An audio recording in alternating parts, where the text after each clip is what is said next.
Sato, known to her devoted online audience as Mogami, was more than just a fleeting image on a screen. She was a digital confidant, a familiar presence in the often impersonal expanse of the internet. At just 22 years old, she had cultivated an online persona that resonated deeply with thousands. Her digital space was built on a foundation of perceived authenticity and approachability. She shared snippets of her daily existence, transforming mundane routines into shared experiences. This regular engagement fostered a sense of closeness with her followers, who saw her not merely as a content creator but as a friend, someone whose life unfolded in parallel with their own, albeit through the mediated lens of a camera. Her platform was a carefully curated window into a life that, to many, felt aspirational, yet attainable. Aerie did not project an image of untouchable celebrity. Rather, she embraced the ordinary, finding ways to make her everyday activities engaging. Whether it was a walk through her neighborhood or a quiet moment at home, she invited her audience to participate, to comment, to feel involved. This interactive style was key to her appeal, creating a feedback loop of affirmation and connection. Her followers felt seen by her, and in turn, they offered her their attention and loyalty, a currency of immense value in the sprawling digital economy of influence. The bond she forged was powerful, a testament to the human need for connection, even when filtered through technology. Her followers, numbering in the thousands for each broadcast, were not passive consumers. They were active participants in the narrative she constructed. They tuned in for her updates, her thoughts, her virtual companionship. This reciprocal relationship, however, also carried an undercurrent of vulnerability, a blurring of lines between public performance and private self. The very accessibility that made her beloved also, tragically, made her a potential target for those who could not distinguish digital intimacy from genuine personal claim. Sato represented a generation of influencers who navigate the complex terrain of online fame, where personal branding and parasocial relationships are intricately intertwined. Her success was a measure of her ability to connect, to make the digital feel personal. She invited people into her world, sharing her daily routines and thoughts with an openness that many found endearing. This openness, this willingness to share, built a community around her, a digital tribe loyal to Mogami. Little did she or her followers fully comprehend the precariousness of such visibility or the devastating consequences it could unleash in the physical world. Live streaming for Aerie Sato was not merely a content format, it was the very essence of her connection with her audience. It offered an unfiltered, real-time glimpse into her world, a stark contrast to the often highly polished and edited content prevalent on other platforms. This rawness was precisely its allure. Viewers felt they were experiencing life alongside Mogami, sharing in her unscripted moments, her spontaneous reactions, and the rhythm of her daily life. This created a powerful sense of immediacy and presence, making the digital divide seem almost non-existent for those precious hours she was live. It was this consistent sharing of her everyday that built such a strong, interactive community.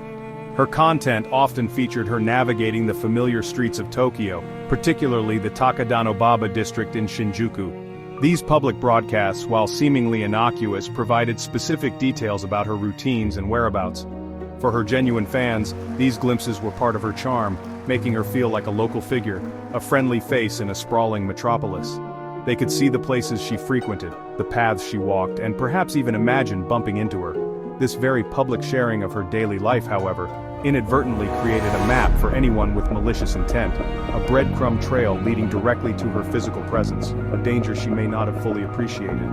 The connection fostered through these live streams was deeply parasocial, a one-sided relationship where the audience feels a strong connection to the influencer, who often remains unaware of the depth of individual viewers' feelings. Aerie was adept at making her thousands of viewers feel individually acknowledged, responding to comments, and creating an atmosphere of inclusive conversation. This skill, while central to her success, could also inadvertently encourage obsessive tendencies in some individuals. The consistent, intimate sharing could be misinterpreted by vulnerable minds as a genuine, personal relationship, leading to a distorted sense of entitlement or connection that did not actually exist beyond the screen. Ultimately, the allure of Aerie's live streams lay in their promise of authenticity. In an increasingly mediated world, her broadcasts offered a seemingly unvarnished look at a young woman's life. This perceived transparency built trust and loyalty, but it also masked the inherent vulnerabilities of such public self-exposure. The very tools she used to build community and connection became, in the end, instruments that facilitated her tragic demise. The digital stage she commanded, designed for interaction and visibility, offered no shield when the dangers of the online world crossed irrevocably into the physical. The 11th of March 2025 began like many other days for Sato and her dedicated followers. She initiated a live stream, her digital window opening once more to invite her audience along for a walk. This time she was strolling along the JR Yamanori line, a familiar route in Tokyo's bustling Takadanobaba district, an area she had featured before in her content.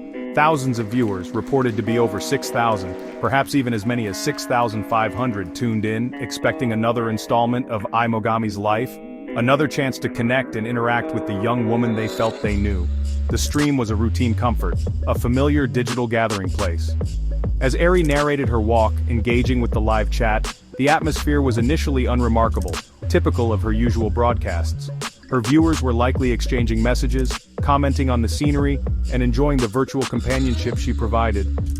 The everyday nature of the stream offered no premonition of the horror that was about to abruptly shatter the peace. She was doing what she always did, sharing her day, her presence with the community she had so carefully cultivated. This act of sharing, of being publicly present, was fundamental to her online identity and her connection with her fanbase. The illusion of safety, however, was paper-thin. While Eri navigated the physical streets of Tokyo, she was simultaneously navigating the treacherous, often unseen currents of online obsession. Her consistent presence in Takadanobaba, documented through her numerous streams, had not gone unnoticed by everyone. For one individual, Kenichi Takano, these digital breadcrumbs were apparently enough to pinpoint her location, transforming her public accessibility into a fatal vulnerability. He was not just a passive viewer, he was someone with a perceived grievance, allegedly tracking her movements with a grim purpose. The transition from a typical engaging livestream to a scene of unimaginable terror was terrifyingly swift. One moment, Eri was the familiar, cheerful influencer leading her viewers through Tokyo. The next, she was confronted by a danger that had silently stalked her through the very medium she used to connect with the world. The live stream, intended as a bridge for shared experience, was about to become a chilling testament to the potential for online interactions to manifest in devastating real-world violence, a stark reminder of the risks lurking beneath the surface of digital fame. The normalcy of Sato's livestream was violently interrupted when Kenichi Takano confronted her. For the thousands watching, the scene likely shifted with bewildering speed. One moment, they were passive observers of Eri's walk. The next, they were unwilling witnesses to a brutal assault. Takano, a 42-year-old man, appeared and engaged with Eri. The precise nature of their initial exchange, as captured on the live feed before the physical violence erupted, remains a horrifying detail etched in the minds of those who saw it, a prelude to the tragedy that followed. The attack itself was horrifyingly visceral, even through the mediated lens of the internet. Takano reportedly stabbed Sato multiple times, targeting her neck, head, and chest with shocking brutality. Reports later indicated she sustained over 30 stab wounds, a testament to the ferocity of the assault. For nearly a minute, a duration that must have felt like an eternity to those watching helplessly, Ari's screams of pain and terror filled the audio of the live stream. These were not the sounds of a performance, they were the raw, unfiltered sounds of a young woman fighting for her life. The horror for the viewers was compounded by their powerlessness. They were present, in a digital sense, yet utterly incapable of intervening. They could only watch and listen as the tragedy unfolded in real time. Before the stream abruptly cut off, Takano reportedly turned the camera on himself, a chilling final act broadcast to thousands. This detail adds another layer of disturbing intent to the incident, transforming the live stream from a shared social space into a platform for broadcasting a violent crime and its immediate, horrifying aftermath. The abrupt end to the feed left viewers in a state of shock and desperate uncertainty. Sato was rushed to a nearby hospital, but the severity of her injuries was too great. The multiple stab wounds, particularly a fatal one to her neck, led to her death from hemorrhagic shock. The digital connection was severed, not by a lost signal or a dead battery, but by an act of extreme violence. The screen went dark, but the images and sounds of those final moments were irrevocably seared into the collective memory of the online community that had gathered to watch Aimogami, leaving behind a legacy of fear and a stark warning about the dangers that can lie in wait. Section 5. Echoes in the Ether. The online community reels. The abrupt and violent end to Eri Sato's final livestream sent immediate shockwaves across the internet. Viewers who had witnessed the horrifying event or parts of it quickly took to social media platforms to express their disbelief, horror, and grief. Hashtags related to Eri Sato and Aimogami trended rapidly as news of the attack spread like wildfire. Initial confusion gave way to a dawning, terrible realization as fragments of information and eyewitness accounts from the stream began to coalesce. The digital spaces where Eri had once fostered joy and connection became platforms for collective mourning and outrage. For many, the incident shattered the perceived safety of online interactions and the illusion of distance between digital personas and physical realities. Eri was not an abstract concept. She was a person whose life, shared so openly, had been brutally extinguished before their very eyes. This raw, unfiltered exposure to violence left a deep psychological scar on her audience and the wider online community. Tributes poured in, with fans sharing their favorite memories of her streams, her kindness, and the positive impact she had on their lives, juxtaposed sharply with the brutal manner of her death. The event also ignited intense discussions about the responsibility of live streaming platforms and the nature of online communities. Questions arose about moderation, the speed of response to violent content, and what measures, if any, could have prevented such a tragedy. While platforms often have policies against violent and graphic content, the real-time nature of live streaming presents unique challenges for enforcement. Eri's death became a grim case study, highlighting the limitations of current safety protocols when faced with premeditated real-world violence that spills onto a live broadcast. Beyond the immediate grief, a profound sense of unease settled upon the influencer community and their audiences. If someone as open and engaging as Eri Sato could be targeted in such a horrific manner, what did that mean for others who share their lives online?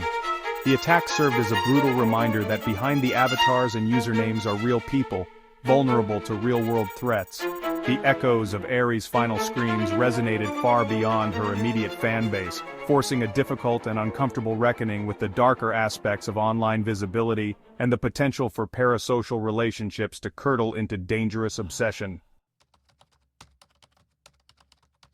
Section 6. Kenichi Takano, from devoted fan to alleged killer. The man responsible for the brutal attack on Eri Sato was identified as Kenichi Takano, a 42-year-old individual.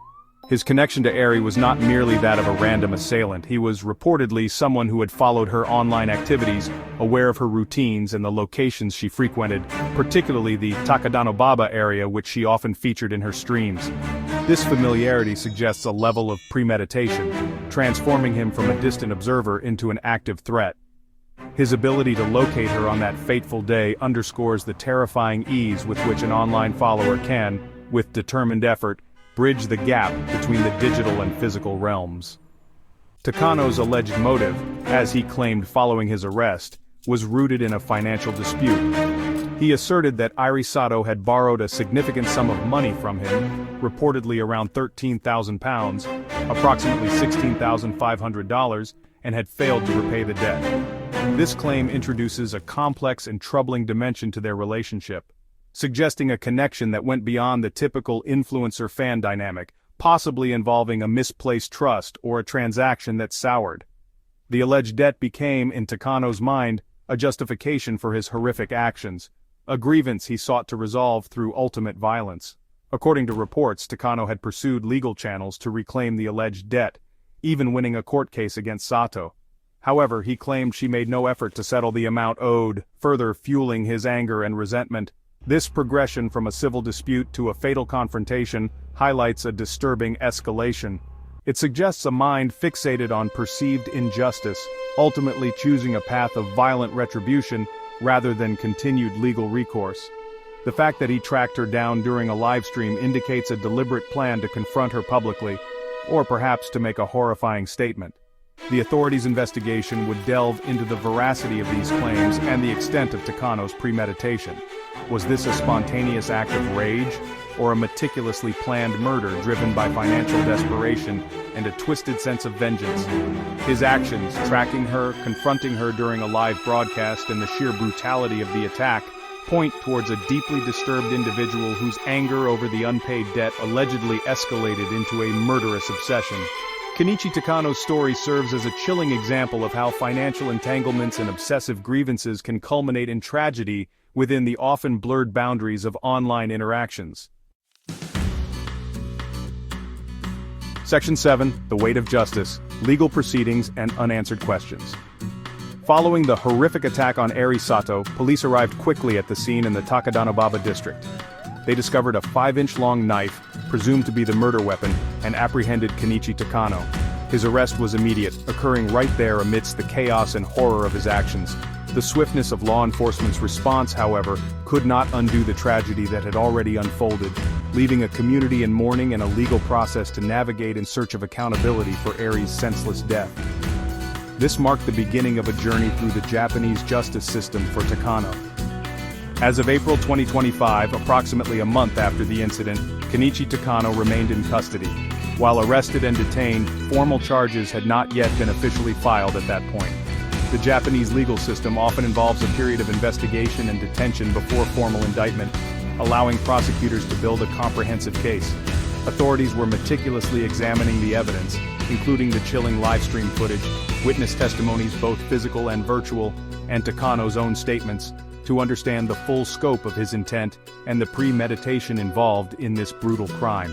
The investigation focused heavily on Takano's claims of a financial dispute and his assertion that Eri Sato owed him a significant sum of money. While this alleged debt might provide a motive, the legal scrutiny would determine whether his anger and frustration over this financial issue legally justified or in any way mitigated the extreme violence of his response. The authorities were tasked with piecing together the timeline of his interactions with Eri, his tracking of her movements, and the planning that led to the fatal encounter, all crucial elements in establishing the degree of his culpability. The path to justice is often long and arduous, filled with legal complexities and emotional burdens for those left behind. For Eri Sato's family, friends, and her vast online following, the legal proceedings against Kenichi Takano represent a quest for answers and a measure of closure, however incomplete. The outcome of the case will be closely watched, not only for its implications for Takano, but also as a statement on the severity with which such crimes, born from the darker side of online interactions and alleged personal disputes, are treated by the justice system in Japan. Section 8. The Precarious Pedestal Influencer Vulnerability in the Digital Age. Eri Sato's tragic murder starkly illuminates the profound vulnerabilities faced by influencers in the digital age. These individuals who build careers on public visibility and personal connection often exist on a precarious pedestal. The very openness and accessibility that foster strong audience engagement can simultaneously expose them to significant risks. Sharing personal details, daily routines, and real-time locations, as Eri often did through her live streams, can inadvertently provide dangerous individuals with the information needed to harass, stalk, or in the most extreme cases, physically harm them. This creates a paradox where the tools of their trade can also become instruments of their endangerment. The phenomenon of obsessive fans or stalker-like followers poses a significant threat. Parasocial relationships where viewers develop intense, one-sided emotional attachments to online personalities can sometimes warp into unhealthy fixations. When these fixations are coupled with pre-existing psychological issues or grievances like Kenichi Takano's alleged financial dispute, the potential for dangerous escalation becomes terrifyingly real.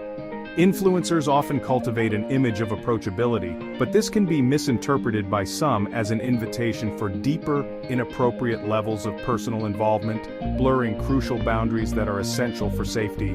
This incident is not isolated but part of a disturbing and growing trend where content creators become targets.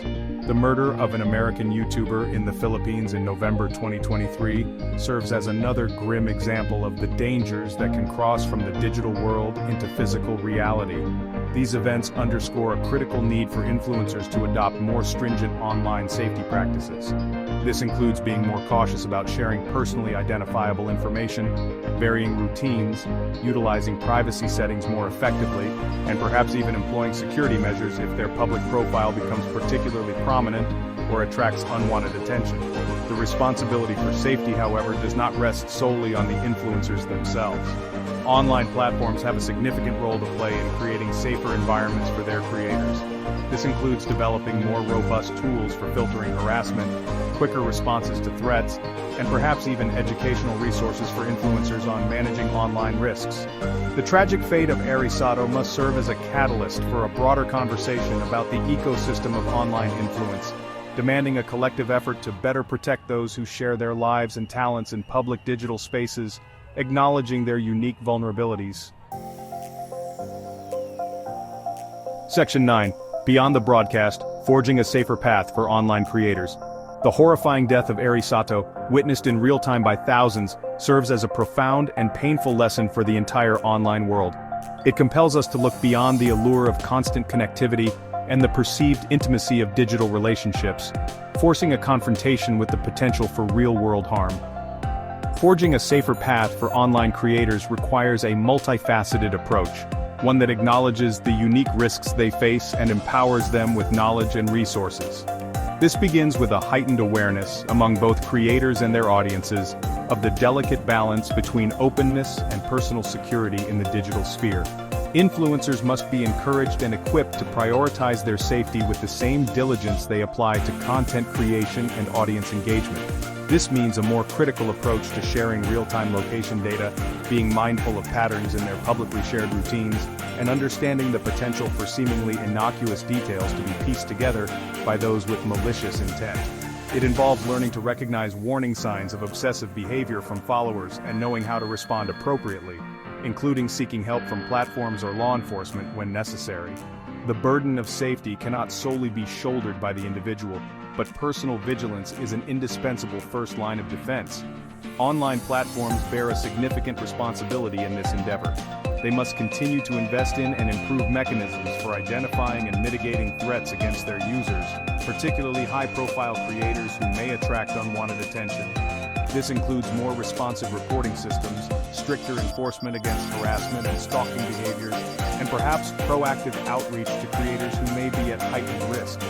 Furthermore, fostering a culture of respect and responsible engagement within online communities can help to de-escalate tensions and discourage the kind of entitlement that can lead to dangerous obsessions when personal boundaries are not respected. Ultimately, Sato's legacy should not just be one of tragedy, but one that galvanizes meaningful change. Her story underscores the urgent need for a collective effort from individuals, platforms, and even law enforcement agencies to better understand and address the vulnerabilities inherent in online fame. The digital world offers incredible opportunities for connection and creativity, but it must not come at the cost of personal safety. By learning from this devastating event, and by committing to fostering a more secure and respectful online environment, we can honor Ari's memory and strive to prevent such a tragedy from ever happening again.